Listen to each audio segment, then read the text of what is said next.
Entonces, mis hermanos, hoy vamos a continuar, como vemos, nuestro estudio de Hechos en el capítulo 9, y hoy vamos a hablar de lo que muchos llaman, mis hermanos, una de las conversiones más significativas o extraordinarias o maravillosas de la historia de la iglesia. Matthew Henry decía que esta era una maravilla de la iglesia, esta conversión.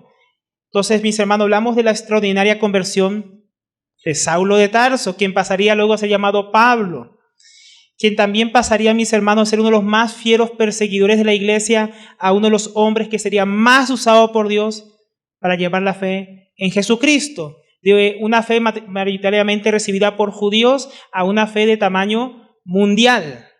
Pocas son las conversiones, mis hermanos, como esta, que han sido tan usadas para cambiar la historia de la iglesia. Y debemos reconocer, mis hermanos, que bueno, claro que es Dios el que actúa en la historia, pero Él usa instrumentos humanos. Hombres como los apóstoles, como Esteban, como Felipe, como hemos visto hasta ahora, y como veremos también de aquí en adelante a Saulo de Tarso, llamado Pablo, que pasaría a ser uno de los apóstoles de Jesucristo que más trabajó, que más fue utilizado para llevar a los gentiles de su época el evangelio. Algunas de las ciudades incluso más importantes del imperio más grande de esa época, el imperio romano. Entonces, mis hermanos, hoy vamos a ver la conversión de este hombre y sacaremos varias enseñanzas que nos trae la Escritura y aplicaciones para nuestras vidas, para nuestros días.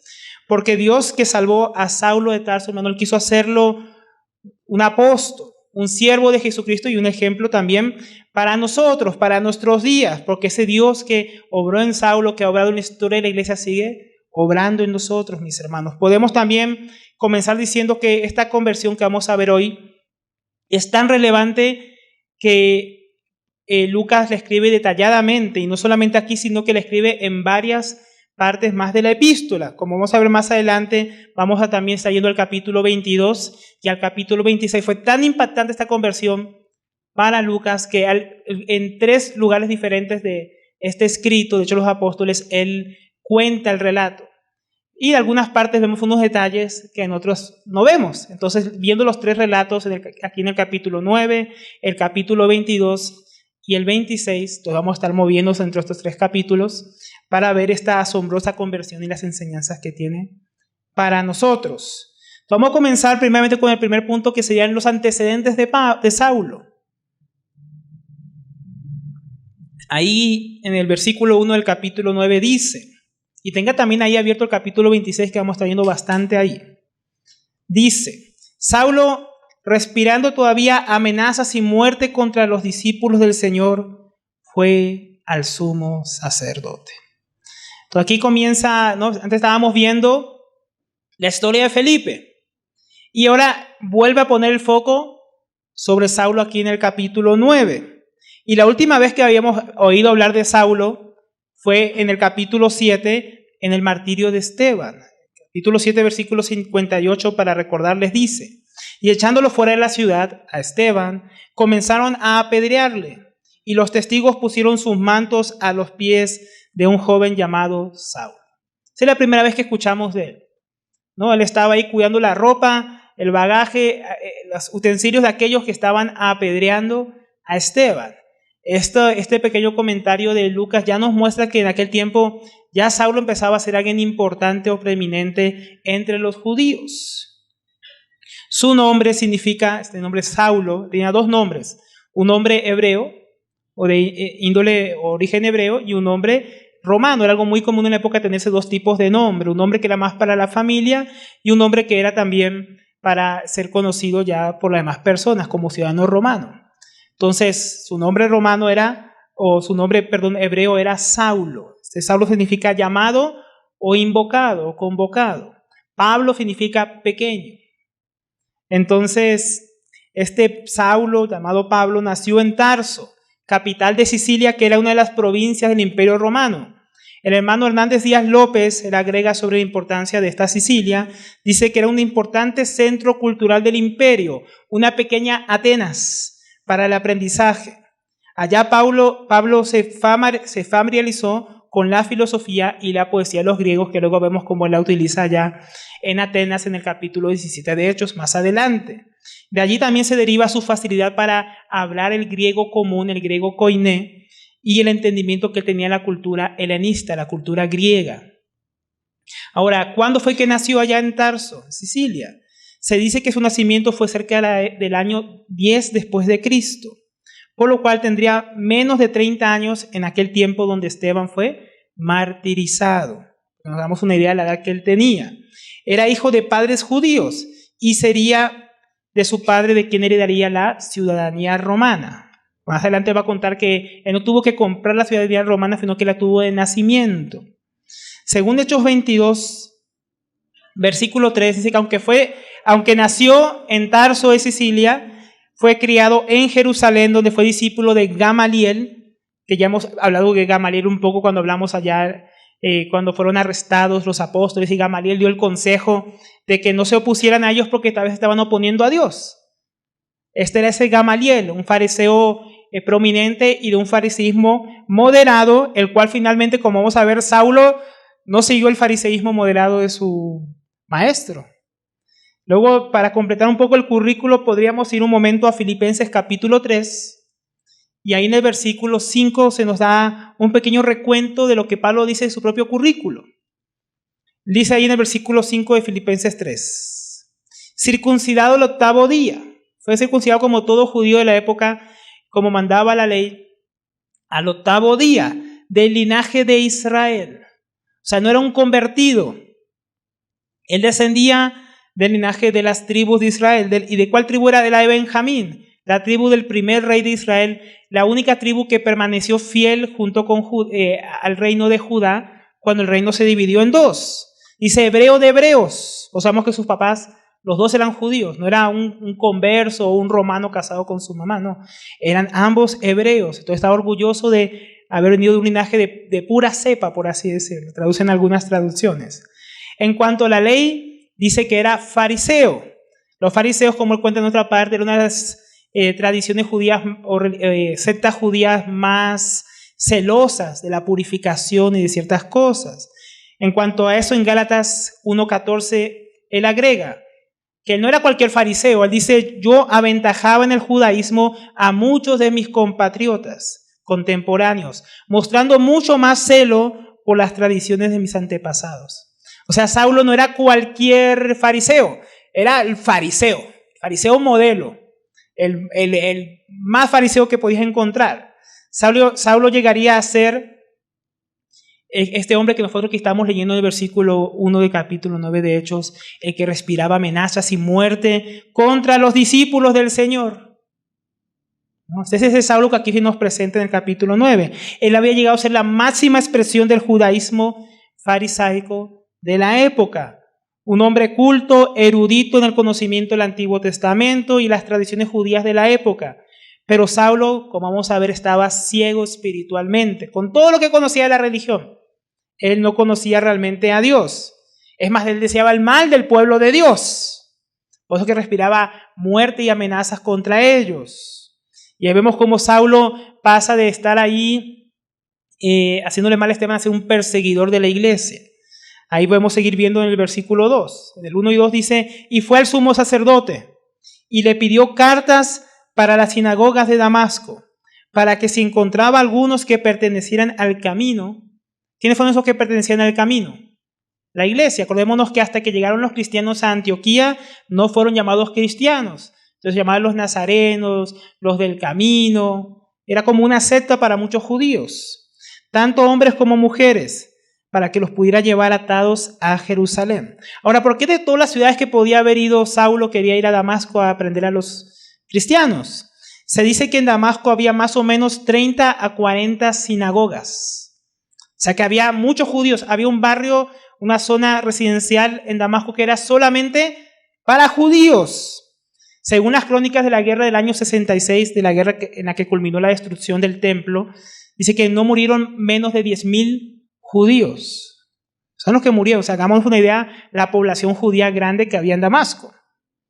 Entonces, ahí muy seguramente, y había un lugar con una cultura muy floreciente, un lugar donde había mucho comercio, y muy seguramente Pablo decía, con las conexiones que hay en Damasco, esa secta se va a expandir por todos lados. Allá en Damasco hay que pararla, Por eso veía como algo estratégico Pablo ir a este lugar a frenar el cristianismo, a arrestar a los discípulos y llevarlos a Jerusalén. Ahora, ¿por qué Saulo hacía todo esto? ¿Por qué respiraba amenazas de muerte? ¿Por qué eso de ir al sumo sacerdote? Déjeme ir a agarrar a esos del camino que están allá en Damasco. ¿Por qué tenía tanto odio por los cristianos? Pues Saulo quería estar haciendo la voluntad de Dios, aunque nos parezca loco. Ahí en Hechos 26, versículo 9, tengan ahí el 26 porque vamos a estar ahora yendo entre el 26 y el 9. Hechos 26, 9 dice: yo ciertamente, aquí está contando él ante el rey Agripa otro relato sobre su conversión, con otros detalles que no sabíamos, acá en el capítulo 9. Dice: yo ciertamente había creído, él creía que debía hacer muchos males contra el nombre de Jesús de Nazaret. Él actuaba creyendo que hacía lo correcto, él creía que debía hacer el mal contra Jesús de Nazaret y contra sus discípulos. Durante la historia de la iglesia, mis hermanos, muchos han sido perseguidos siendo el pueblo de Dios por personas como fue Saulo, que creían que servían a Dios. Al principio fueron los judíos, como el Sanedrín, que ya hemos visto cómo iniciaron la persecución, o como Saulo de Tarso. Los romanos más tarde, también creyendo que servían a sus dioses, persiguieron a la iglesia por 300 años. Más adelante en la historia, el catolicismo romano haría tan cruentas persecuciones, pensando que servían a Dios, que los cristianos verdaderos eran unos herejes, que terminarían, como dice Apocalipsis, embriagados de la sangre de los mártires. Si hay una falsa religión que ha masacrado al pueblo de Dios en la historia, es el catolicismo romano, con sus inquisiciones, con sus masacres. Aún los musulmanes, los hinduistas en nuestros días y las religiones panteístas como las que tienen los indígenas persiguen a los del camino hasta el día de hoy. Y los cristianos, a los cristianos creyendo que sirven a sus dioses, que sirven a Alá, que sirven a Krishna, que sirven a la Pachamama, que sirven a al otro. Hasta el día de hoy persiguen al pueblo de Dios. Y el Señor Jesucristo ya había advertido que estas cosas iban a suceder. Se los voy a leer un pequeño extracto ahí de Juan 16, versículo 1 al 3. Dice: estas cosas os he dicho para que no tengáis tropiezo. Os expulsarán de la sinagoga, pero viene la hora cuando cualquiera que os mate pensará que así rinde servicio a Dios. ¿Quién diría, mis hermanos? En Saulo se cumpliría en parte estas palabras del Señor, porque Saulo era el que los estaba sacando de las sinagogas y lo estaba persiguiendo pensando que servía al Señor. Y el Señor Jesús dijo que esto iba a pasar. Y Saulo estaba cumpliendo esta profecía. Y versículo 3 dice: y harán estas cosas porque no han conocido ni al Padre ni a mí. Qué tremendo. Saulo, con todo su celo religioso, con todo su conocimiento de las escrituras y las tradiciones judías, con todo su linaje, perseguía a la iglesia de Dios. ¿Por qué? Porque no conocía a Dios, ni conocía al Hijo de Dios. ¿Se da cuenta? Todos aquellos que dicen que son cristianos, aún en las épocas, cuando usted ve la historia de la iglesia, y han perseguido la iglesia, no conocían al Padre ni conocían al Hijo, mis hermanos. ¿Por qué los musulmanes matan tantos cristianos? No conocen al Padre y no conocen al Hijo. ¿Por qué tanta persecución en nuestros días? Porque el mundo no conoce al Padre y no conoce al Hijo. Más adelante Pablo diría a Timoteo en 1 Timoteo 1:13 que hice estas cosas por ignorancia. Él no conocía realmente a Dios. Aquellos que persiguen al pueblo de Dios diciendo que lo hacen de parte de Dios son unos ignorantes que ni saben quién es Dios, no tienen al Padre y tampoco al Hijo. Tremenda realidad. Entonces, esas eran las motivaciones que llevaban a Pablo, la ignorancia. Él no conocía realmente a Dios. Él pensaba que conocía a Dios, pensaba que conocía la voluntad de Dios y que él estaba haciendo la voluntad de Dios. Pero él estaba engañado. ¿Y cómo fue esta persecución? Porque antes de llegar a Damasco, él comenzó en Jerusalén. Ahí en el versículo 10 de Hechos 26. Y esto es precisamente lo que hice en Jerusalén. No solo encerré en cárceles a muchos santos. ¿Qué hizo él en Jerusalén? Después del martirio de Esteban, a muchos los encerró en cárceles, con la autoridad recibida de los principales sacerdotes, sino que también cuando eran condenados a muerte, yo daba mi voto contra ellos. Entonces no tenemos ningún pasaje que muestre que Saulo directamente él participó en la muerte de algún cristiano, pero lo hizo de manera intelectual, ¿no? Dando su aprobación. Cuando decían, a este cristiano, ¿qué le hacemos? No, es blasfemo, ¿qué le hacemos? ¿Cuántos votan que hay que matarlo, que hay que apedrearlo? Saulo daba su voto. ¿Para qué? Lo mataran. Versículo 11. Y no solamente, si no los mataba, ¿qué más hacía? Y castigándolos con frecuencia en todas las sinagogas, procuraba obligarlos a blasfemar. Entonces, a los que no tenían la posibilidad tal vez de condenarlos a muerte porque estaba lejos el Sanedrín en Jerusalén, que es lo que tenían autoridad para algo así, entonces los quería obligar a blasfemar por medio de torturas, locamente enfurecido contra ellos. Seguía persiguiéndolos aún hasta en las ciudades extranjeras, ¿no? Iba llegando al viaje a Damasco. Él no estuvo contento con todo el mal que lo hizo la iglesia en Jerusalén. Él quería más, él quería destruir toda la iglesia del Señor Jesucristo, aún más allá de las fronteras de Judea. Y en toda esa locura, mi hermano, dice, estaba actuando locamente. En toda esa locura de Saulo, todo ese frenesí y celo religioso, de ignorancia, de un falso conocimiento de Dios, ahí va a llegar la conversión de este hombre. Volvamos ahí a el capítulo 9, versículo 3 de Hechos de los Apóstoles. Pero no pierde el 26, porque ahora volvemos ahí al 26, versículo 12. Entonces, vamos a ver cómo Cristo encuentra a Saulo. Versículo 3. Y sucedió que mientras viajaba, al acercarse a Damasco, de repente resplandeció en su alrededor una luz del cielo. Entonces lo primero que pasa en el encuentro del Señor Jesucristo con Saulo, lo primero que percibe Saulo es una luz. Él ve una luz. Ahí en Hechos 26, 12 completa un poco más el testimonio. Ocupado en esto, en el viaje a Damasco, cuando iba para Damasco con autoridad y comisión de los principales sacerdotes, aquí es otro detalle, al mediodía, oh rey, porque está dando el testimonio el rey Agripa, yendo de camino, vi una luz procedente del cielo, más brillante que el sol, que resplandecía en torno mío y de los que viajaban conmigo. Y después de que todos caímos al suelo, oí una voz que decía en el idioma hebreo. Entonces Saulo estaba de camino a Damasco para prender a los discípulos, para hacer daño a la iglesia del Señor. Entonces a la mitad del día el sol está bien brillante. Imagine que el camino era desértico, porque el camino a Jerusalén allá a Damasco es medio desértico. Imagínese el sol al mediodía. Usted no ha visto todavía eso aquí en Colombia. La vez en La Guajira estaba tan brillante, pero había algo más brillante, que Saulo y su comitiva fueron envueltos por una luz que sobrepasaba el brillo de ese sol que estaba sobre ellos, ante el cual cayeron al suelo. Y esto es bien tremendo, mis hermanos. El ser humano, está embarcado en una carrera, en sus propios planes, en sus propios sueños que lo llevan a la destrucción. Antes de nosotros muchos de conocer al Señor, estábamos como Pablo. Estábamos envueltos en oscuridad, en una ceguera, en un frenesí, una carrera como hemos hecho muchas veces aquí, la carrera de las ratas. Detrás de las cosas de esta vida, detrás del dinero, detrás de los logros, detrás del falso éxito.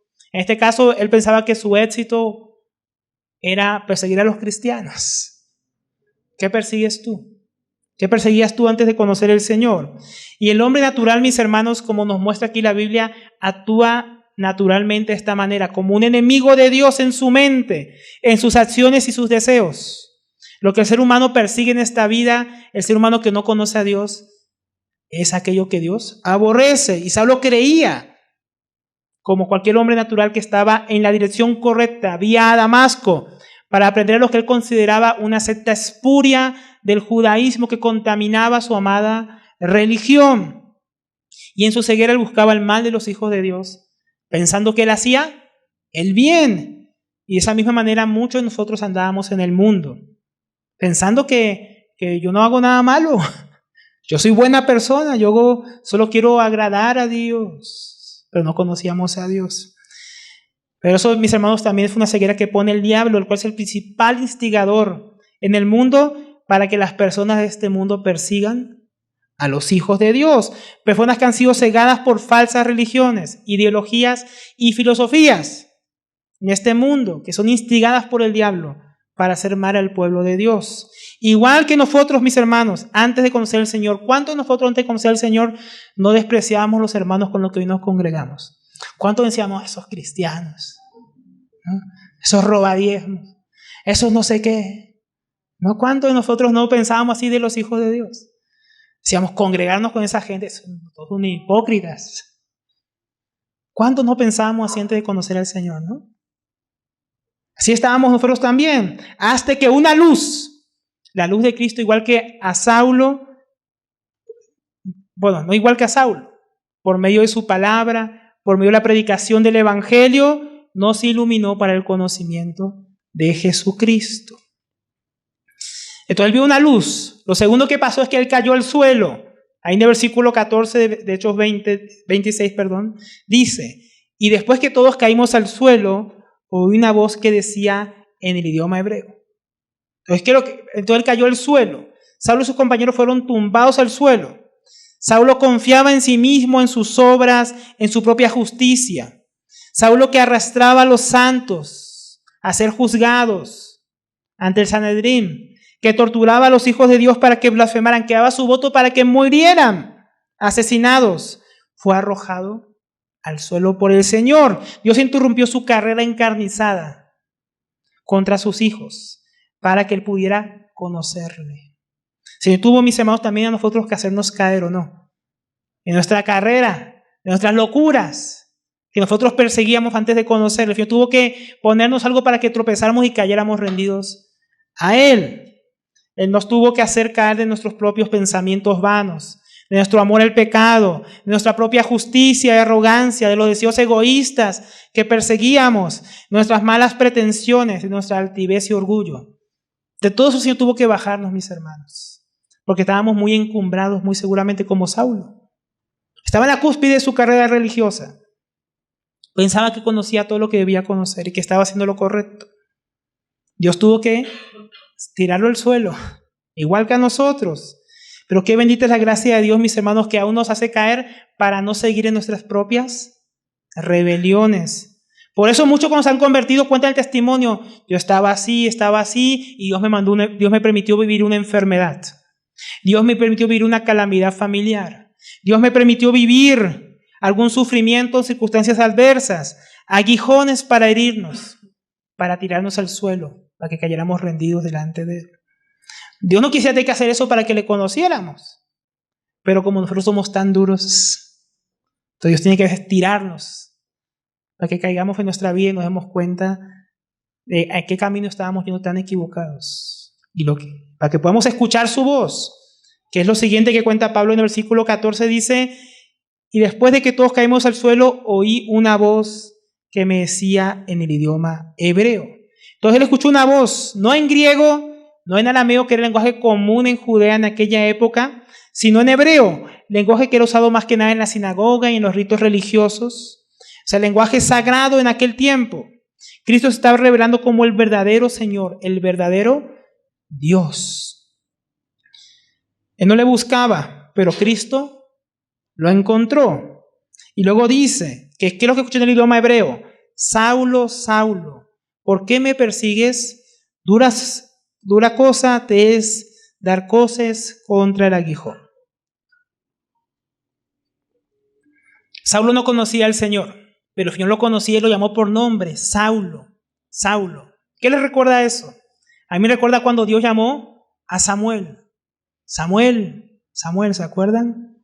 Y él no sabía a quién lo llamaba. Y él tuvo que decirle la tercera vez, es Dios que te llama.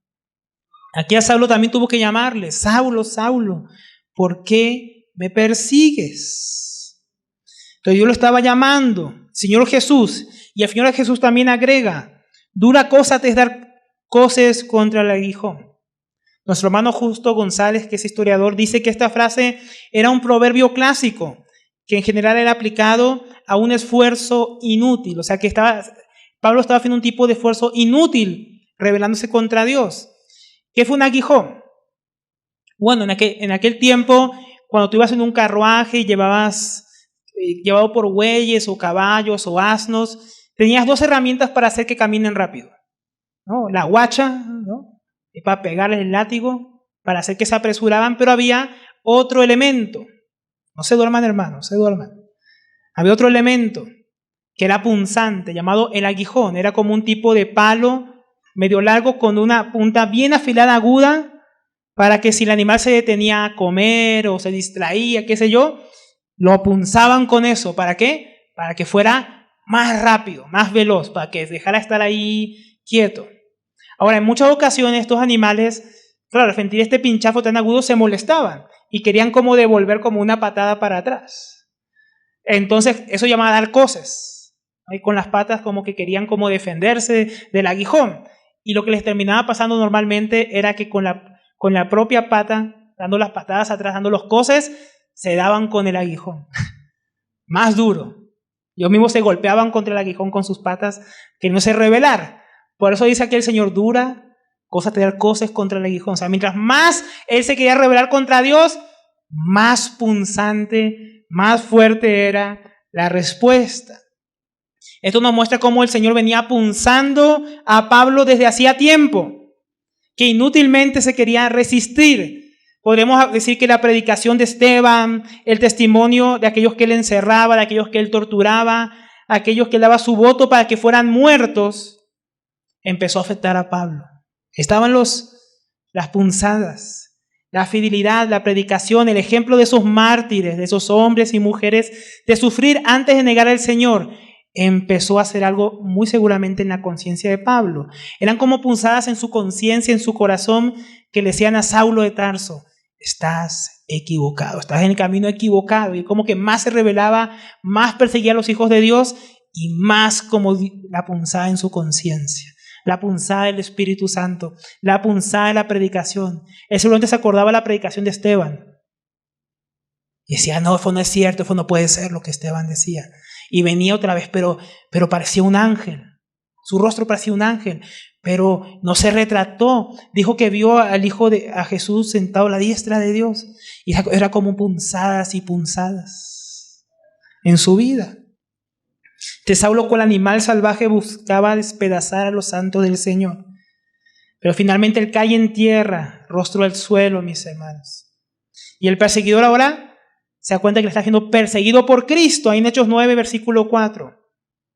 Y al caer a tierra, hubo una voz que le decía, Saulo, Saulo, ¿por qué me persigues? Y él dijo, ¿quién eres, Señor?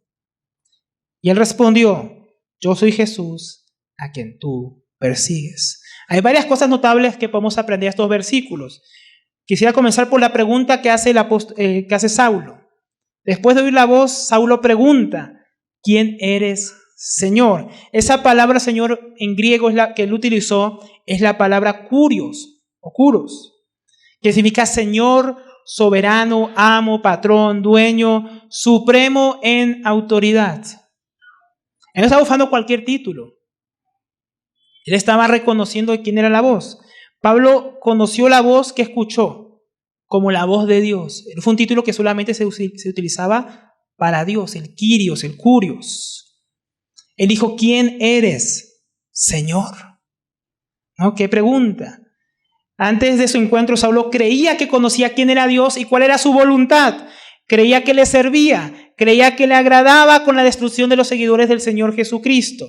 Ahora él, enfrentándose él mismo a Dios, ante el Hijo de Dios, reconoce que no le conoce realmente. ¿Quién eres, Señor? Dice, yo no sé quién es Dios, yo no sé quién eres realmente. Era algo que había desafiado todo lo que él en su religión había conocido acerca de Dios. ¿Quién eres, Señor? Y todos nosotros, antes de conocer al Señor, o no le reconocíamos, o no reconocíamos al Dios verdadero, o pensábamos conocer al Dios verdadero, ¿no? Según nuestros pensamientos, y pensábamos que su voluntad era nuestra voluntad, que lo que nosotros hacíamos es lo que Dios aprueba. En estos días en la montaña orando conocí un hombre que vive en la calle y me sorprendió. Él estaba rezando Yo me le acerqué, sentí cómo acercarme y dije, ¿será esto como lo del etíope? Me le voy a acercar. Me le puse ahí a hablar. Y me di cuenta que él pensaba que conocía a Dios. Él estaba seguro que conoce a Dios. Una cosa tremenda. La gente allá afuera, mis hermanos, piensa que conoce a Dios. Pero cuando uno empieza a hablar y preguntarles cómo es ese Dios en el que cree, se dan cuenta que no. Es un Dios falso. Un Dios que ese caso le dejaba fumar marihuana y vivir la vida chévere. Ese hombre no conoce a Dios. Yo sigo hablando para que Dios me permita seguir predicando. Porque no lo conoce y nosotros tampoco le conocíamos. Pensábamos que le conocíamos. Pensábamos que conocíamos su voluntad. Pensábamos que le servíamos. Pero cuando uno llega a conocer a Dios, reconoce que realmente no sabía nada. Y que realmente no conocía o no lo conocía como uno realmente debía. Entonces también el Señor le hace una pregunta. Al caer en tierra oyó una voz que le decía, Saulo, Saulo, ¿por qué me persigues? El Señor le pregunta, ¿por qué me persigues? Sin revelarse aún. Esta pregunta habría dejado a Pablo muy confundido, ¿no? Por lo cual él pregunta, ¿quién eres, Señor? ¿Quién me está preguntando por qué me persigues? Y dijo, ¿quién eres, Señor? Y él respondió, yo soy Jesús, a quien tú persigues. Entonces, primeramente, vemos aquí que el Señor se revela como Jesús de Nazaret. En Hechos 22:8 dice, y respondí, ¿quién eres, Señor? Y él me dijo, yo soy Jesús el Nazareno, a quien tú persigues. Aquí Lucas agrega en el relato que no solamente dijo, yo fui Jesús. Él dijo, yo soy Jesús, pero no cualquier Jesús, el Nazareno. Esto debe haber sido muy impactante para Saulo. Él se reveló con el nombre de aquel carpintero de Nazaret, el hijo de José, el hijo de María.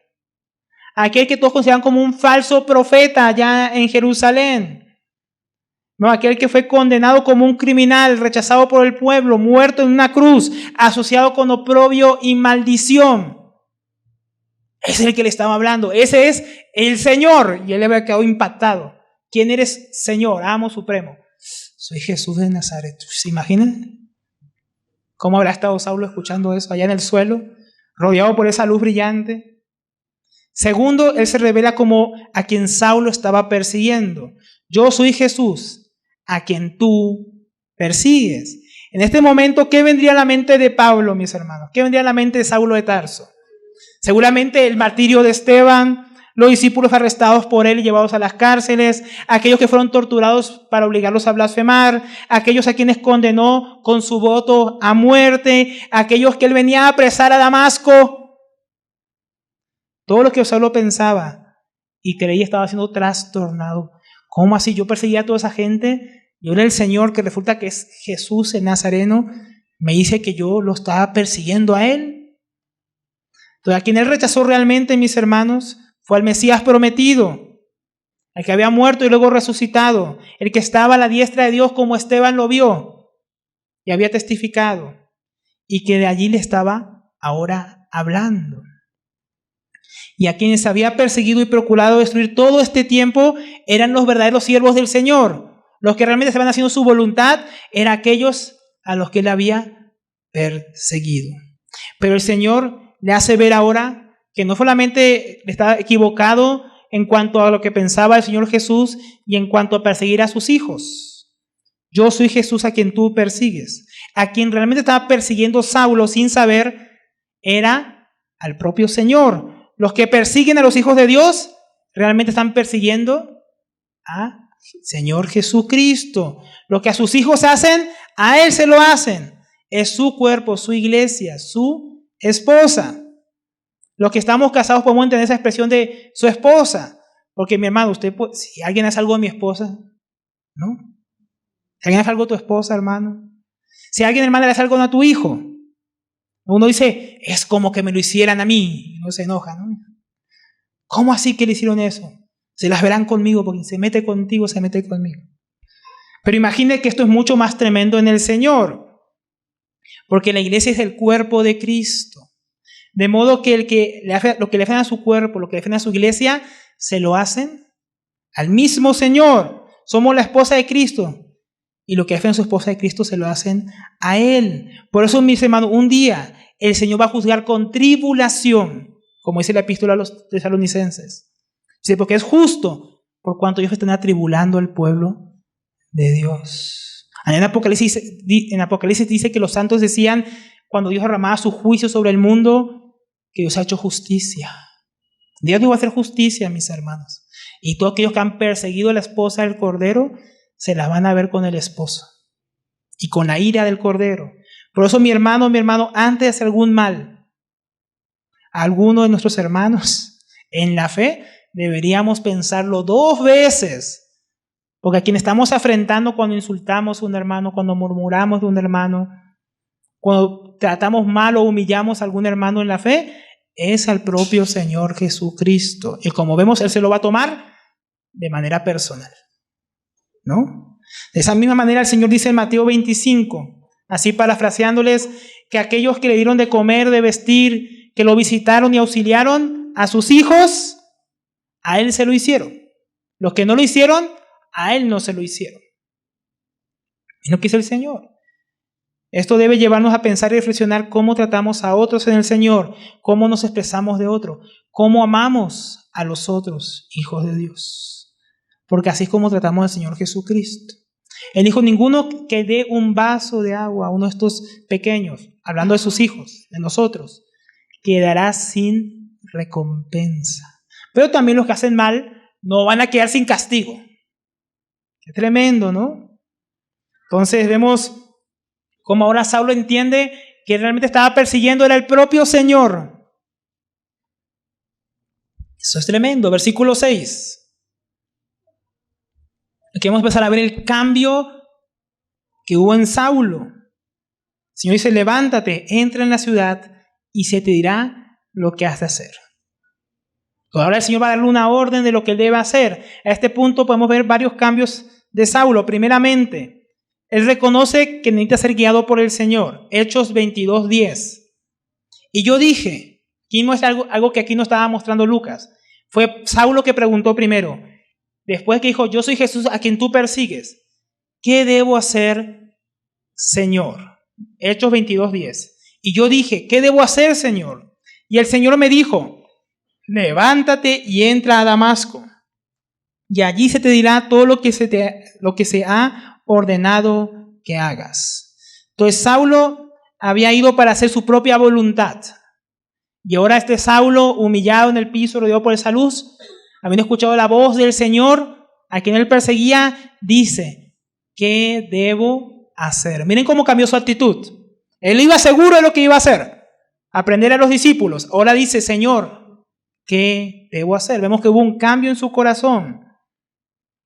Versículo 7, y los hombres que iban con él se detuvieron atónitos, oyendo la voz, pero sin ver a nadie. Y aquí vemos otro cambio en Saulo, su obediencia. Versículo 8, Saulo se levantó del suelo, y aunque sus ojos estaban abiertos, no veía nada, y llevándolo por la mano, lo trajeron a Damasco. Saulo obedeció al Señor. Decía, con los ojos abiertos, pero ciego, no veía nada. Aunque sus ojos espirituales ahora estaban abiertos por la revelación de Jesucristo, con sus ojos físicos no podía ver. De todas maneras, él quiso obedecer el mandato del Señor. Muchos, sin estar ciegos, con 2 piernas y 2 manos, y todos sanos, no quieren obedecer al Señor. Uno va y les predica. Dice, no, lo que yo necesito es esto, que el Señor me sane de esto, que el Señor haga lo otro. Saulo no dijo, bueno, pero sáname, Señor. Saulo dijo, amén, se levantó. Dijo, ayúdeme a entrar a la ciudad, que el Señor dijo que entre, que ese me va a decir lo que debo hacer. El Señor no le dijo cuánto tiempo tendría que esperar. No le dijo que si iba a sanarlo o no. Solo dijo, entra allí. ¿No? Y sin embargo, Saulo comienza a demostrar obediencia, y mostrando por esa obediencia la fe que ahora había en su corazón. Tercero que vemos aquí en los cambios de Saulo, vemos su espera piadosa. Versículo 9. Y estuvo 3 días sin ver, y no comió ni bebió. Saulo estaba esperando ahora pacientemente en el Señor. Aquel que no podía esperar para hacer mal al pueblo de Dios, ahora lo encontramos esperando, ayunando, esperando en el Señor que acaba de conocer. Esto nos empieza a mostrar un cambio de corazón tremendo en la vida de Saulo. En un momento este hombre empezó a ser transformado.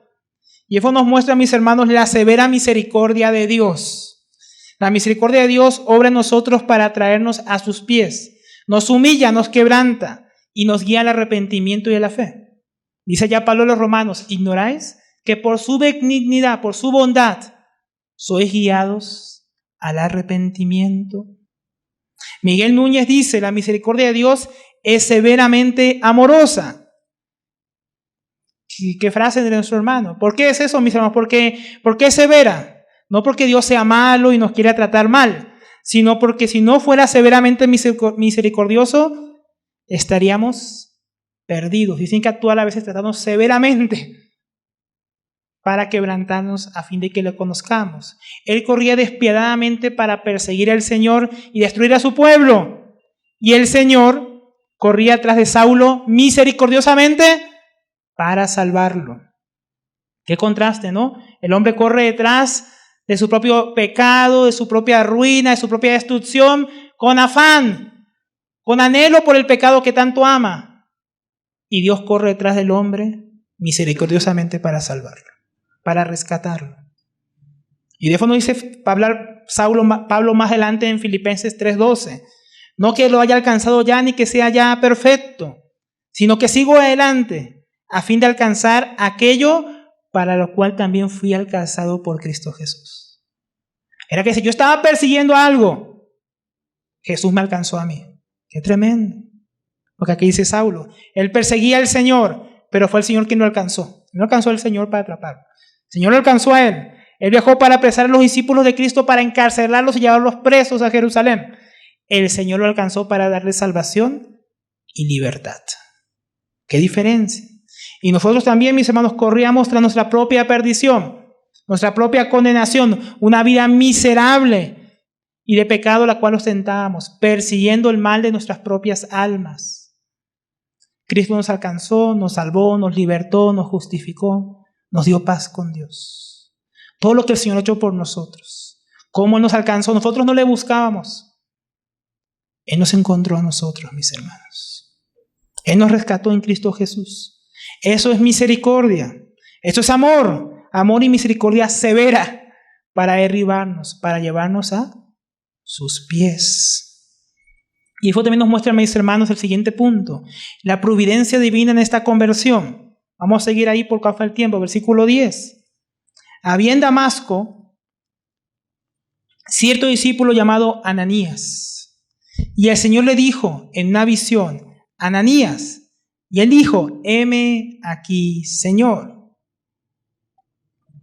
Y él le dijo, el Señor, levántate y ve a la calle que se llama Derecha, y pregunta en la casa de Judas por un hombre de Tarso llamado Saulo, porque aquí está orando. Y ha visto en una visión un hombre llamado Ananías que entra y pone las manos sobre él para que recupere la vista. Entonces Dios le habla a Ananías acerca de Saulo, para que fuese y pusiese las manos sobre él, para que fuese sano de su ceguera. Al mismo tiempo, Dios le está mostrando en una visión a Saulo que está orando, va a venir un hombre llamado Ananías y va a poner las manos sobre ti para que recuperes la vista. ¿Qué estamos viendo aquí, mis hermanos? La providencia divina. La hemos visto constantemente aquí en el libro de Hechos, cómo Dios empieza a orquestar todas las cosas. Esto no fue una casualidad, fue un llamado providencial de Dios. Al mismo tiempo que llamaba a Saulo y lo llevó allá a Damasco para que pudiera conocer, lo puso ciego, lo llevó allá a la casa de Judas y le mostró en visión que venía Ananías. Al mismo tiempo le estaba mostrando a Ananías, tienes que ir, Saulo está en la casa de Judas, por la calle derecha, tú vas derecho y llegas allá y oras por él. Y él va a ser sano. Y él ya lo sabe, lo vio en una visión. Son los arreglos del Señor, cosas que el hombre no puede planear. No puede, encuentros divinos, mis hermanos, planeados por Dios. La providencia de Dios, como hemos venido viendo, mis hermanos, es constante. No solamente en el tiempo de Pablo, es constante también en nuestras vidas. Dios providencialmente obra y orquesta y ordena particularmente en la historia de las naciones y la vida de los hombres para cumplir en ellos sus propósitos. Tú y yo hemos conocido a Dios porque Dios obró en nuestras vidas largo tiempo antes que le conociéramos. Él movió circunstancias puso personas en nuestras vidas, nos permitió ciertas circunstancias dolorosas, sufrimientos, para quebrantarnos, todo a fin de que nosotros en algún momento alguien viniera y nos predicara el Evangelio. Y ese día, en ese momento, nosotros creímos y fuimos salvos. Eso no fue casualidad. Había un trabajo de Dios, había un trabajo del Espíritu Santo para convencernos de pecado, de juicio, de fe, a fin de que creyéramos en Él. Y Dios continúa haciéndolo, mis hermanos. Dios lo hace incluso en aquellos que no han creído. Todos los días Dios da testimonio de su bondad, de su existencia, de su poder, de la obra de su Hijo a los hombres. Y muchos son los hombres que rechazan el testimonio de Dios. Todos los días. Pero tal vez digas, no, fue solo nosotros. Solo nosotros Dios nos quería salvar. Solo Saulo. No, mis hermanos. Todos los días Dios amorosamente, misericordiosamente, hace salir el sol sobre buenos y malos. La lluvia viene sobre justos e injustos. Dios no se ha dejado sin testimonio. Son los hombres los que rechazan a Dios y luchan vanamente contra el aguijón. Dios está ahí aguijoneando a los hombres. Y los hombres vanamente luchan contra Él. Y bueno, todo esto, aunque era evidente la providencia divina, ahora Ananías tiene una reacción. Ananías no por una actitud desafiante, muy seguramente creyendo, ¿será que escuché bien lo que acabo de oír? ¿A Saulo? ¿Será que yo estoy Señor, yo no dudo de ti, pero ¿será que yo estoy entendiendo mal? Entonces dice Ananías. Pero Ananías respondió, Señor, he oído de muchos acerca de este hombre. ¿Cuánto mal ha hecho a tus santos en Jerusalén? Y aquí tiene autoridad de los principales sacerdotes para prender a todos los que invocan tu nombre. Dijo, Señor, tú me estás hablando de este Saulo. Este que yo quiero orar por él. ¿Tú estás seguro, Señor? ¿Será que yo estoy entendiendo mal? ¿No es que tú, sabes que me estás mandando a que ore para que caiga fuego del cielo? No, para que caiga en las escamas de sus ojos. No, si nosotros quisiéramos orar así. Que caiga fuego, Señor, sobre Colombia y cae con todos estos malvados y perversos. El Señor dijo, no, eso no es lo que te estoy enviando a hacer. Entonces, Ananías no comprendía cómo le era enviado a un hombre que era acusado de perseguir al pueblo de Dios. Y que había sido enviado a Damasco para prender a sus hermanos y seguramente incluso a él y llevarlo preso. Señor, ¿será que yo oro, lo sano y me arresta de paso? ¿Qué estaría pensando Ananías, no? Y esto nos muestra que una lección importante es el Señor el que escoge a sus siervos de manera soberana. No son los siervos que escogen al Señor. El Señor dijo a sus apóstoles, ustedes no me escogieron a mí, yo los escogí a vosotros. Entonces ahí en el versículo 15 dice, pero el Señor dijo, ve, porque Él me es un instrumento escogido para llevar mi nombre en presencia de los gentiles, de reyes y de los hijos de Israel. Aquel que había sido tan malvado, tan osado, llevar a los siervos de Dios a las cárceles, torturarlos y aún dar su voto para muerte, ahora era instrumento escogido para el Señor para llevar su nombre a los gentiles, ante reyes, a los hijos de Israel. ¡Qué tremendo! Eso pues solamente a Dios se le ocurriría hacer algo así, hermano. Tú y yo pensaríamos algo así, ¿no? Diríamos, ese pecador, esa persona tan terrible, que Dios va a llamarlo un ministerio. Eso porque ahora estamos aquí siendo salvos, pero tal vez tú te hubieras mirado ahora en el pasado y hubieras dicho, wow, ¿cómo así que el Señor me salvó? Yo no, que nadie merece ser salvo, nadie merece servir al Señor, pero el Señor escoge. Pablo había sido apartado, mis hermanos, aún desde el vientre de su madre, Gálatas 1:15, pero cuando Dios, que me apartó desde el vientre de mi madre y me llamó por su gracia, tuvo a bien revelar a su Hijo en mí, para que yo le anunciase entre los gentiles. El llamado divino no es algo que ocurre así por así, es que Dios está buscando, ay mira, justo apareció Saulo, tan terrible, voy a usarlo para mi gloria ya que estamos aquí. No, el Señor tenía planeado desde el vientre de su madre. Es única que el Señor quería que Saulo tuviera que pecar todo lo que pecó antes de llegar a sus pies, o tú o yo. Dios tiene unos planes con nosotros, para que le sirvamos. Cuando nosotros en ese camino, por nuestra terquedad, nuestro corazón engañoso, pues a veces llegamos al propósito de Dios después de muchos tropiezos, mucho pecado.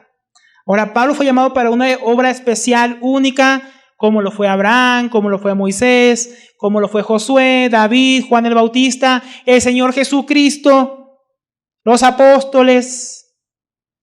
No todo el mundo tenemos un llamado así de específico y especial como Saulo. No todos tenemos un llamado tan notorio a una obra de ese talante. Pero sin duda no importa, mis hermanos. No importa que nos llamemos ese llamado. Sí tenemos un llamado de todas maneras en Cristo. Y no fue por causa de nuestra bondad, sino a pesar de nuestros pecados. Porque si Pablo, que más adelante va a decir, yo era el más terrible de los pecadores, el más grande de los pecadores, pudo ser llamado para una obra así, mis hermanos, también nosotros.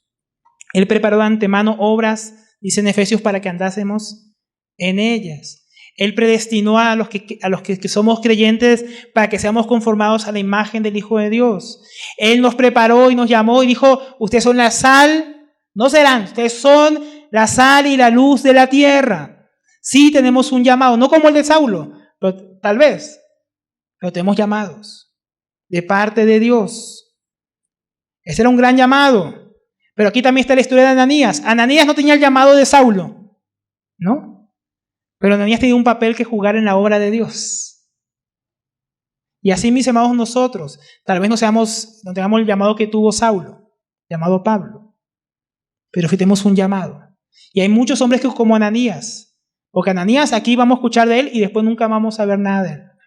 Nunca vamos a escuchar nada de Ananías. Aquí aparece y aquí desaparece. Hay muchos hombres y mujeres que han servido a Dios en la historia, han colaborado con aquellos que él vino a usar como a Pablo, y aún así sus nombres no fueron conocidos. Pero aquel día en la gloria, cuando están dando los galardones, vamos a conocer a protagonistas que nunca aparecieron tal vez en los libros de historia cristiana, que usted y yo nunca escuchamos hablar de ellos, no tienen ningún canal de YouTube, y están colaborando tal vez mucho más que nosotros en el avance del reino de Dios, como aquí también lo fue Ananías. Nosotros tenemos que orar y perseverar y ser fieles para cumplir ese llamado, mis hermanos. Y una buena pregunta entonces a este punto para nosotros es, ¿estamos respondiendo al llamado? ¿Estás colaborando con la obra de Dios? Ahora, Pablo recibió un llamado y fue escogido para ser el apóstol a los gentiles, delante de reyes y aún de su propio pueblo. ¡Qué privilegio! ¿Qué privilegio acompañaría a tan grande llamado? ¿Usted qué pensaría? Que él va a ir ahora con guardias, que él va a ir como severo embajador, como un hijo del rey, ¿no? ¿Sí se esperaría ir? ¿Cómo usted esperaría que lo enviara el Señor si el Señor le llamara con semejante llamado? ¿Quieren saber qué privilegio Dios le prometió a Saulo? Versículo 16. Acá están los privilegios. Porque yo le mostraré cuánto debe padecer por mi nombre. Él iba como un emisario, como un heraldo, sí. Y iba con los privilegios de sufrir por Cristo en el camino. Qué tremendo, ¿no? ¿Tú quieres servir al Señor? Mira qué privilegios nos esperan los que Dios llama a servir. Venga, va a ser apóstol a los gentiles. Porque hoy en día dicen, no, Dios me llamó a las naciones. Y Dios me envía aquí, me envía a hoteles y no sé qué. Saulo decía, Dios me envía a las naciones y me esperan sufrimientos. O sea, yo voy para Jerusalén y el Espíritu Santo me testifica en cada ciudad sufrimientos, padecimientos que allá me esperan. Pero allá voy. ¿Tú irías? Si supieras que ese es el privilegio que Dios te ha dado, junto con el llamado. Saulo fue, ¿no? ¿Esto era solo un privilegio para Saulo o también es para nosotros, mis hermanos? ¿Usted qué piensa? Porque Filipenses 1:29 dice, porque a vosotros os es concedido por amor de Cristo no solo el creer. Saulo se le concedió creer, sino también sufrir por él. No es solo para Saulo, para todo el privilegio. Alégrese. Dios nos llamó a creer y a sufrir por él, sufriendo el mismo conflicto que visteis en mí. ¿No estaba Saulo? En la cárcel. El Señor dijo, él va a padecer por mí. Y ahí estaba padeciendo, estaba en la cárcel en Roma. Y que ahora mismo oís que está en mí. Porque oyeron, ay, Saulo está en la cárcel en Roma, está sufriendo por el evangelio. O sea, eso que Jesús le dijo que iba a pasarle, le pasó, ¿no? Tal vez, mis hermanos, a estas alturas, tú pienses, bueno, parece que ese no es nuestro privilegio. Si fue el privilegio de Saulo. Saulo iba a ir a cárceles, de turismo por todas las cárceles del imperio, iba a ir a sufrir apaleamientos, iba a ser apedreado, iba a sufrir naufragio, persecución entre hermanos, entre falsos hermanos, dice, acechanza de los judíos, acechanza de los judaizantes, y aún el propio martirio, ¿no? Y nosotros a veces miramos nuestra vida y digamos, bueno, pero si es un privilegio para nosotros, pues como que a mí no me acontece, qué raro. No sé dónde leí en estos días, mis hermanos, tal vez en uno de los libros que estuve leyendo para este estudio, que había un estudiante y le dice a su profesor, la iglesia en nuestro tiempo necesita más persecución para ser más fiel. Y el profesor le respondió muy sabiamente, si la iglesia fuera más fiel, sufriría más. Es al revés, mis hermanos. No es que a veces nosotros decimos, no, ojalá el Señor envíe sufrimientos para que la iglesia sea purificada, para que sea más fiel, más digna de Él. Y resulta que la iglesia, mis hermanos, sufría, era porque era mientras más fiel, mientras más obedecía a Dios, mientras más digna era de Él, más sufría. Al revés, mis hermanos. Es un privilegio, mis hermanos. Muy seguramente que falta nuestra generación de cristianos en nuestros días, en Occidente, porque en Oriente sufren bastante. Y hay varias causas seguramente que impiden que esta generación aquí en Occidente esté sufriendo estos privilegios. Porque como dijimos, Pablo sería perseguido de terribles maneras. No simplemente por ser cristiano, sino por ser un cristiano fiel y obediente al mandato del Señor, de ir a los gentiles, testificar delante de reyes y aún de su propio pueblo. No fue un castigo por haber perseguido la iglesia de Dios que el apóstol Pablo sufrió tanto. Fue un privilegio, una recompensa a su fidelidad. Si tú eres fiel, hay un video que muestra el martirio de los apóstoles. Y al final del video siempre dice, ¿y tú cómo vas a acabar? ¿No? Ellos fueron fieles al Señor y por eso acabaron así. ¿Tú cómo vas a acabar? Como preguntando, ¿tú eres tan fiel al Señor que vas a acabar como los apóstoles? ¿O vamos a acabar atragantados con una hamburguesa? ¿O ahogados en una piscina y así vamos a llegar al cielo? Ay, Señor, ¿cómo llegaste tú? No, muriendo por Cristo, no. Yo estaba ahí de vacaciones y me ahogué. Yo estaba tragando hamburguesas y me atraganté y morí. ¿Cómo llegarán muchos a la gloria? ¿No? Llegarán como estos hombres de Dios. Dios permita que seamos hallados fieles en esta generación tibia, mediocre, de cristianos dormidos. Que seamos hallados fieles de padecer por causa del nombre de Cristo. Que podamos tener el gozo que tuvieron los apóstoles de ser azotados y decir que salieron gozosos de haber sufrido afrenta por causa del nombre. Señor, permita, mis hermanos, que seamos un pueblo así de fiel y obediente al mandato del Señor. El último punto que vamos a alcanzar a ver, mis hermanos, es las evidencias que podemos ver de la conversión de Saulo. Tres evidencias que aquí, cuatro evidencias que podemos ver aquí de la conversión de Saulo, que vamos a comentar. Primero, el inicio de una vida de oración. Si volvemos al versículo 11, ahí en Hechos 9 dice que Ananías envió a Saulo de Tarso y le dijo, un hombre llamado de Tarso llamado Saulo, he aquí, él está orando. Spurgeon decía que no podemos estar seguros de la conversión de un hombre hasta que podamos ver, he aquí, él ora. Hasta que alguien esté orando es muy difícil pensar que es realmente un creyente. Porque dice, no, yo me convertí, creí, no sé qué, y no ora. Es algo raro, mis hermanos. Así como cuando un niño nace, lo primero que hace es llorar y mostrar que está vivo, respirar con sus pulmones y no le dan palmaditas ahí. ¿Para qué? Para que respire. Porque es normal que un niño nazca y no respire. Es normal que alguien diga, yo nací de nuevo y no ore. Saulo está mostrando aquí esa conversión, esa vida interna en que él comenzó a orar. Y Dios le respondió y le mostró una visión. He aquí vino un hombre llamado Ananías a poner sus manos sobre ti y tú vas a ser sanado. Segundo, Pablo fue lleno del Espíritu Santo, versículo 17. Ananías fue y entró a la casa. Y después de poner las manos sobre él dijo, hermano Saulo, el Señor Jesús, que se te apareció en el camino por donde venías, Señor Jesús. Y miren que le llama hermano Saulo, que se apareció por el camino por donde venías. me ha enviado para que recobres la vista y seas lleno del Espíritu Santo. Un inconverso no puede ser lleno del Espíritu Santo. Aquí muestra otra evidencia de su conversión. El apóstol Pablo escribiría más adelante en Romanos capítulo 8, versículo 9. Sin embargo, vosotros no estáis en la carne, sino en el Espíritu, si en verdad el Espíritu de Dios habita en vosotros. Pero si alguno no tiene el Espíritu de Cristo, el tal no es de él. Una evidencia que uno ha nacido de nuevo es que ora. Otra evidencia que uno ha nacido de nuevo es que el Espíritu de Dios mora en él. Tremendo. Y el apóstol lo diría más adelante. Tercero, dio testimonio público a través del bautismo. Ahí en el versículo 18 del capítulo 9 de Hechos. Al instante cayeron de sus ojos como unas escamas. Recuperó la vista. El Señor lo sanó. Y recobró la vista. Y se levantó y dijo, bueno, muchas gracias, Ananías, por tus servicios. Qué grande es el Señor, aleluya. No, dijo, se levantó.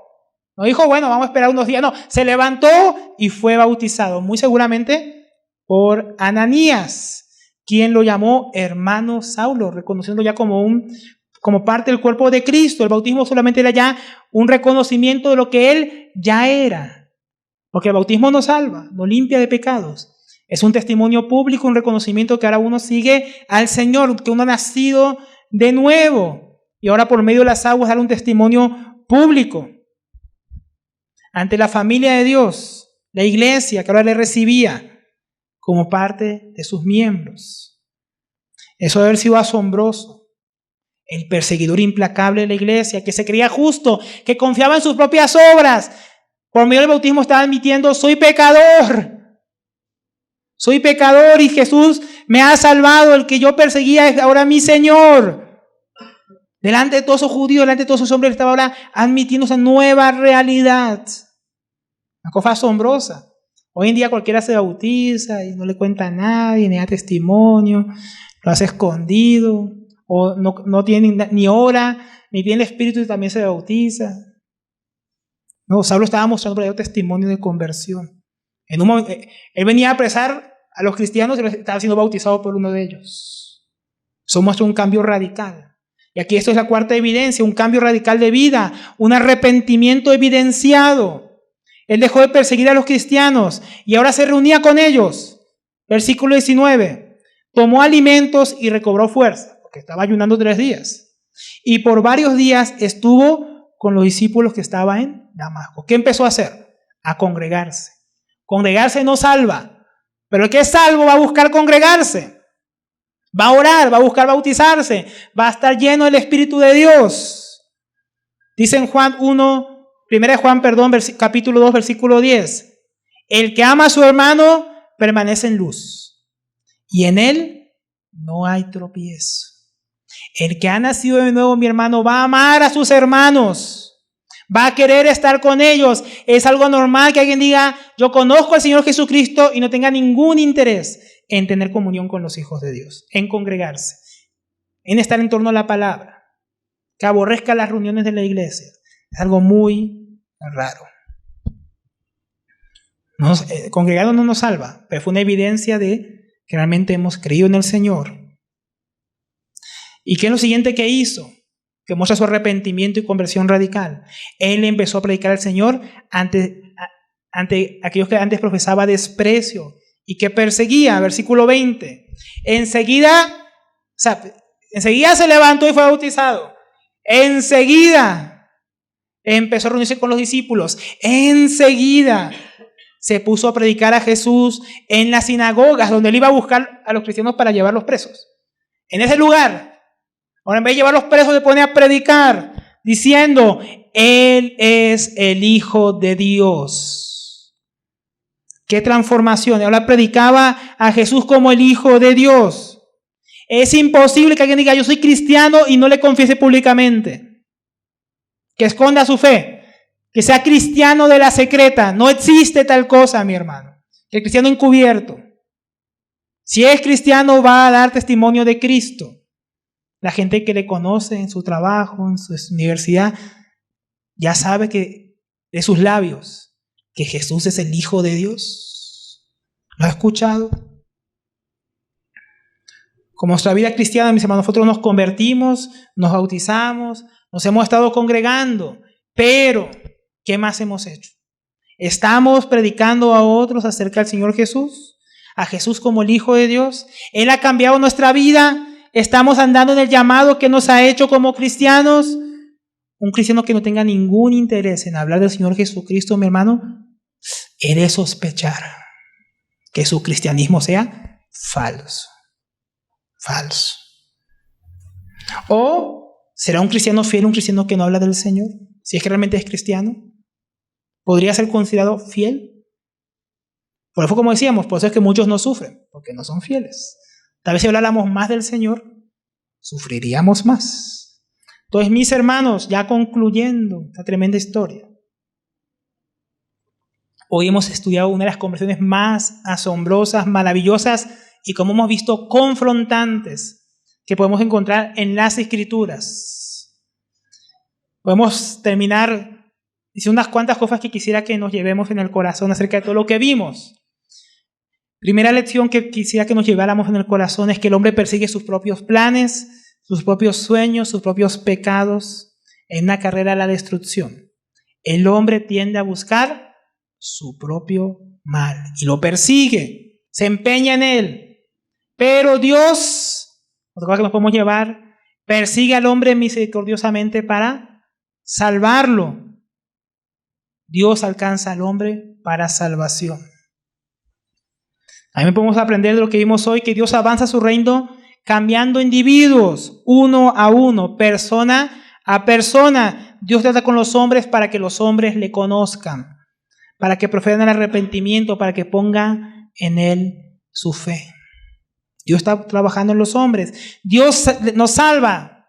Y Dios nos salva para que le sirvamos y seamos parte de la obra que Él está haciendo en la iglesia y por medio de la iglesia en las naciones.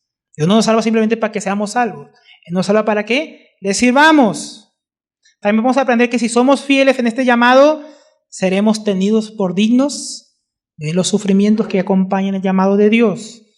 Y podemos también aprender que una verdadera conversión será evidente, no se puede ocultar. Como una falsa conversión con Simón el Mago, tampoco se puede ocultar. Todos mis hermanos, Dios quiera que salgamos aquí hoy inspirados, retados, confrontados. Quiera, Señor, que seamos usados para llenar Ciudad Bolívar, Bogotá, Colombia y hasta donde el Señor nos quiera llevar de su evangelio, como también lo fue Saulo de aquí en adelante, utilizado para llevar el evangelio por todo el Imperio Romano. Quiera Dios que seamos hallados hombres y mujeres así, aquí, dispuestos, fieles, sufridos, que muestran esa fe y amor que tienen por el Señor Jesucristo, que los alcanzó con amor misericordioso. Que el Señor nos ayude, mis hermanos. Vamos a orar al Señor.